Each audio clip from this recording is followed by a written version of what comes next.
खुलुमबाय बेयो बड'लेण्ड इंखं टेलिभिजन दिनै 31 आगस्ट 2021 मंगलबार खालि सानसेनि बरादखौ नोंथांमोननि खाथियाव लाबोदों आं सदानन्द दैमारिया। सिगां फरायनो लादों मेष राशि गिबि हांखो अ ल। दिनैनि साना जोबोर मोजां, गुबुननि अनसायनाय मोनगोन। जायखि खामानि मावा मानो दिनै जेरावबो जाफुंसारगोन। गोसोखौ जोबोर गोजोननाय मोनगोन। जेनिबो जिंगा थानाय नङा। देहाया दिनै मोजाङै थागोन। बहानिफ्रायबा मोजां खौरां फैनो हागौ। रांखावरियाव जोबोर मोजां होनजायो। मोननो गोनांखौ दिनै मोननो हागोन। आरजिनाय धोनखौ दोनथुमनो हागोन। गोबां धोन आरजिनो हागोन। आयआ बांगोन। बेफार फालांगियाव जोबोर मोजां मुलाम्फा मोननो हागोन। न'खराव बिसि फिसायनि गेजेराव अनलायनाय फैगोन। बिदा फंबायजों मोजां सोमोन्दो थागोन। बहाबा थांनांगौब्ला दिनै जोबोर मोजां आरो मोजाङैनो दावबायनो हागोन एबा हान्थिनाया जाफुंसारगोन। गुबुननि गोसोखौ गोरलैयैनो बोनो हागोन। समाजाव मान मोनगोन। मावनो लानाय खामानिफोरखौ थि समावनो आरो गोरलैयैनो मावफुंनो हागोन। जायखि खामानियाव आखाइ होआ मानो मोनफ्रोमबो खामानिखौनो मोजाङैनो मावफुंनो हागोन। लाइमोनफोरा जोबोर मोजां खौरां मोनगोन। गावबा गावनि गोसोनि साननायखौ फोरमायनोबो हागोन। गोसोआ दिनै जोबोर रमान्टिक जागोन। फरायसाफ्रा फरायनायाव मोजां फिथाइ मोनगोन आरो जेरावबो जाफुंसारगोन। गोदान आरो गेबें साननो रोंगोन। पजिटिभ एनार्जिनि गोहोम गोग्लैगोन। गोसोनि साननायफ्रा जाफुंगोन। सरासनस्रायै दिनै साना जोबोर मोजां आरो मोजाङैनो बारग'लांगोन।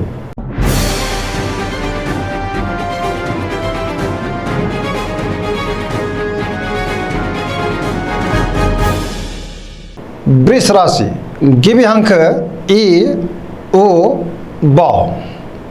दिनैनि साना बारा मोजां नङा। गोसोनि साननाया देबार नांगोन। गोजोननि आंखाल जागोन। गोबां बिथिङाव बेले बेजे नुजाथिगोन। मावनो लानाय खामानिखौ थि समावनो मावफुंनो गोब्राब जागोन। नाङा फाङा गोबां हेंथा नुजाथिगोन। नेगेटिभ एनार्जिनि गोहोम गोग्लैगोन। गोसोखौ दिनै जोबोर उसुखुथु मोनगोन।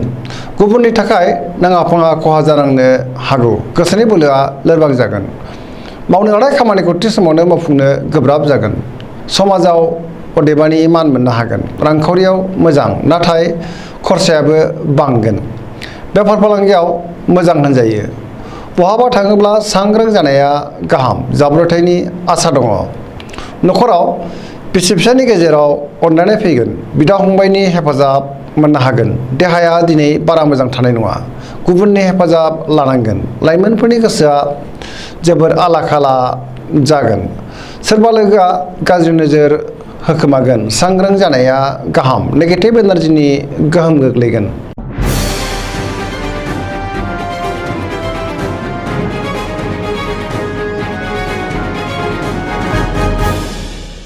मिथुन राशि गिबि हांखो ख स। दिनैनि साना जोबोर मोजां। गोसोखौ जोबोर गोजोननाय मोनगोन। देहाया मोजाङै थागोन। रांखावरियाव जोबोर मोजां। मोननो गोनांखौ दिनै मोननो हागोन। बेफार फालांगियाव जोबोर मोजां मुलाम्फा मोनगोन। गोसोनि बोलोआ बांगोन। पजिटिभ एनार्जिनि गोहोम गोग्लैगोन। जायखि खामानि मावा मानो मोनफ्रोमबो खामानियाव मोजाङैनो जाफुंसारगोन। बयनिबो गोसोखौ गोरलैयैनो बोनो हागोन। सोरबा गेदेर सुबुंजों लोगो हमनो खाबु मोनगोन। न'खराव अनलायनाय फैगोन। समाजाव बयजोंबो अनसायजागोन आरो अनजागोन। गोसोनि बोलोआ बांगोन। मावनो लानाय खामानिखौ थि समावनो आरो गोरलैयैनो मावफुंनोबो हागोन। लाइमोनफोरनि गोसोआ दिनै जोबोर रमान्टिक जागोन आरो गावबा गावनि गोसोनि साननायफोरखौ फोरमायलायनोबो हागोन। फरायसाफ्रा फरायनायाव गोसो दुंखांगोन आरो मोजां फिथाइ मोननो हागोन। पजिटिभ एनार्जिनि गोहोम गोग्लैगोन। जायखि खामानि मावा मानो मोनफ्रोमबो खामानियावनो जाफुंसारगोन। गोसोनि साननाय आरो लुबैनायफ्रा मोगथाङाव जाफुंगोन।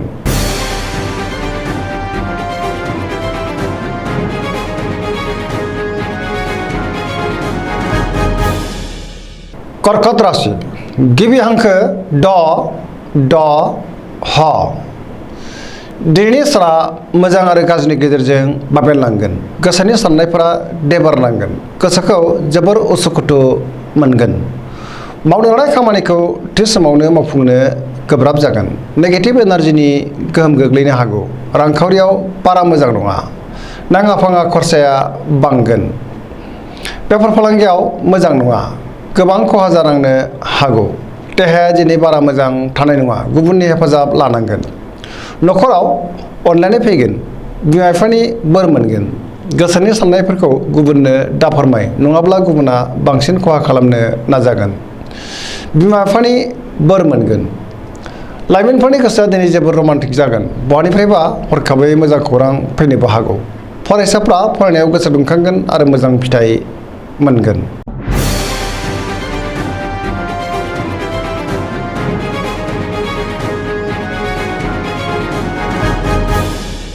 सिंह राशि गिबि हांखो म ट दिनैनि साना बारा मोजां नङा गोसोनि बोलोआ लोरबां जागोन गोसोआव नेगेटिभ साननाय फैगोन गोसोखौ दिनै जोबोर गिलुं गिलुं मोनगोन लोगोफोरनि अनसायनाय मोनगोन मावनो लानाय खामानिखौ थि समावनो मावफुंनोबो हागोन रांखावरियाव मोजां अब्लाबो नाथाय खरसायाबो बांगोन बेफार फालांगियाव मोजां मुलाम्फा मोननो हागोन सोरबा लोगोनि हेफाजाबखौ मोननो हागोन न'खराव अनलायनाय फैगोन गोसोआ दिनै नाथाय आला खालाबो जागोन लाइमोनफोरनि गोसोआ जोबोर आला खाला जागोन गोसोनि साननायखौ फोरमायलायनो हागोन नाथाय अब्लाबो नेगेटिभ एनार्जिनि गोहोमा गोग्लैगोन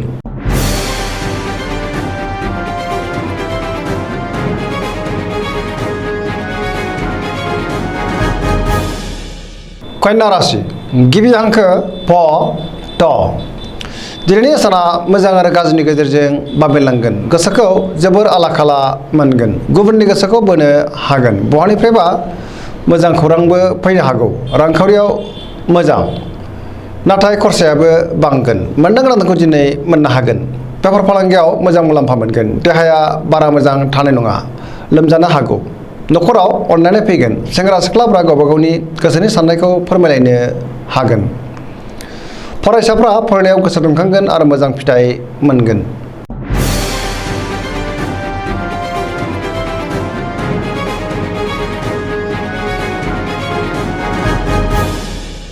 तुला राशि गिबि हांखो र ट दिनैनि साना बारा मोजां नङा गोबां रोखोमनि हेंथा नुजाथिगोन गोसोखौ दिनै जोबोर उसुखुथु मोनगोन गोसोआव बेले बेजे साननाय फैगोन गोसोनि बोलोआ लोरबां जागोन गोबां जेंनाजों मोगा मोगि जानांनो हागौ गोसोनि साननायफोरा देबार नांगोन मावनो लानाय खामानिखौ अदेबानि मावफुंनो हागोन देहाया मोजाङै थागोन रांखावरियाव मोजां नाथाय खरसायाबो बांगोन मोननो गोनांखौ दिनै मोननोबो हागोन न'खराव बिसि फिसायनि गेजेराव अनलायनाय फैगोन बिदा फंबायजों मोजां सोमोन्दो थागोन बिमा बिफानि अननाय आरो बोरखौ मोनगोन समाजाव मान मोनगोन बेफार फालांगियाव मोजां मुलाम्फा मोननो हानानै गोसोखौ गोजोननाय मोनगोन सोरबा लोगोनि हेफाजाबखौ मोननो हागोन नाथाय सोरजोंबा रायखोमा जानोबो हागौ लाइमोनफोरनि गोसोआ जोबोर आला खाला जागोन फरायसाफ्रा फरायनायाव गोसो दुंखांगोन आरो मोजां फिथाइ मोनगोन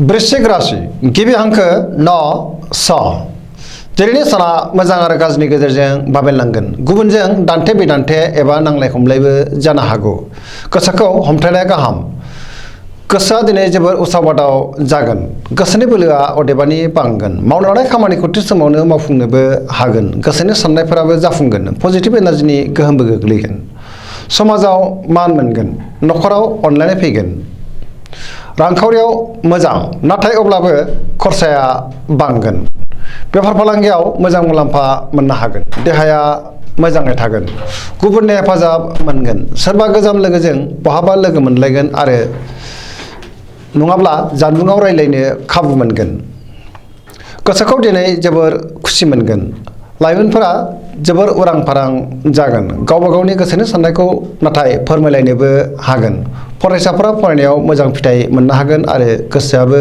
दुंखांगोन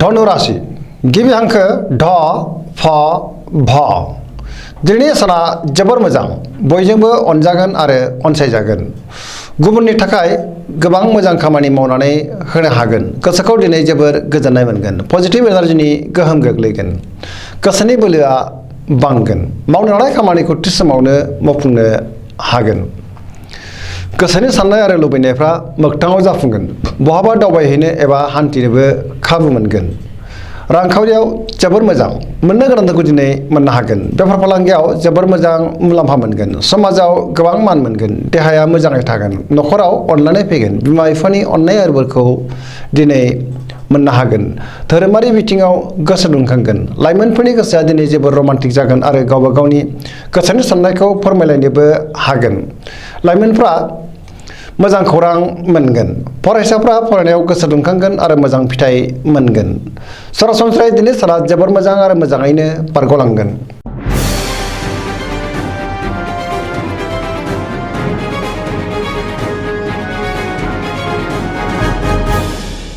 मकर राशि गिबि हांखो ख ज दिनैनि साना बारा मोजां नङा मावनो लानाय खामानिखौ थि समावनो मावफुंनो गोब्राब जागोन माबा नङा माबा मोनसे हेंथा नुजाथिगोन गोसोनि बोलोआ लोरबां जागोन गोसोखौ जोबोर गलाय गुजाय मोनगोन नेगेटिभ एनार्जिनि गोहोम गोग्लैगोन रांखावरियाव नाथाय जोबोर मोजां अब्लाबो खरसायाबो बांगोन गोबां धोन मोननोबो हागोन बेफार फालांगियाव मोजां मुलाम्फा मोनगोन देहाया मोजाङै थागोन न'खराव अनलायनाय फैगोन बिदा फंबायनि हेफाजाबखौ दिनै मोननो हागोन बिमा बिफानि अननाय आरो बोरखौ मोनगोन लाइमोनफ्रा हरखाबै गाज्रि खौरां मोननोबो हागौ फरायसाफ्रा फरायनायाव गोसो दुंखांगोन आरो मोजां फिथाइ मोननो हागोन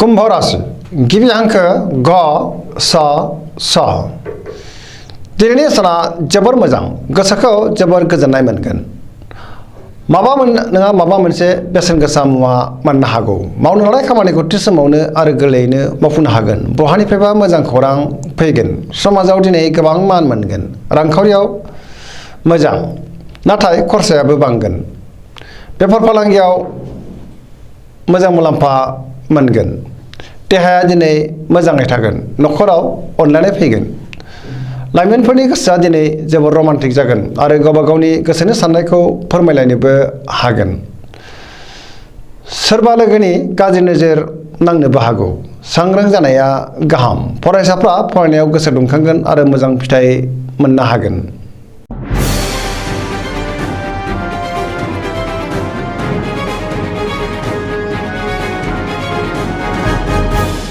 मीन राशि गिबि हांखो ड स दिनैनि साना जोबोर मोजां सोरबा लोगोनिफ्राय थोजासे हेफाजाब मोनगोन हरखाबै बहाबा दावबायहैनोबो खाबु मोनगोन गुबुननि अनसायनाय मोनगोन गोसोआव गोनो गोथो साननायफ्रा गैया जागोन गोसोनि बोलोआ बांगोन देहाया मोजाङै थागोन गेबें साननो रोंगोन रांखावरियाव मोजां गोबां धोन आरजिनो हागोन बेफार फालांगियाव मोजां होनजायो न'खराव अनलायनाय फैगोन गोसोआ दिनै गोख्रों जागोन गुबुनजों अनसायजागोन गोसोआव पजिटिभ साननाय फैगोन बयनिबो अनसायनायखौ मोननानै गोसोखौ दिनै जोबोर गोजोननाय मोनगोन पजिटिभ एनार्जिनि गोहोम गोग्लैगोन फरायसाफ्रा फरायनायाव गोसो दुंखांगोन आरो मोजां फिथाइ मोनगोन लाइमोनफोरनि गोसोआ दिनै जोबोर रमान्टिक जागोन आरो गावबा गावनि गोसोनि साननायखौ फोरमायलायनोबो हागोन सरासनस्रायै दिनै साना जोबोर मोजां आरो मोजाङैनो बारग'लांगोन दिनैनि राशि फरायनाया एसेनोसै जोबनायाव बेखौनो खावलायो जाहाथे नोंथांमोना सानफ्रामबो जोंनि बे बड'लेण्ड इंखं टेलिभिजनखौ नायबाय थायो लोगोसे साबस्क्राइब खालामो आरो शेयार खालामो आरो लाइक खालामो एसेनोसै गोजोन्थों।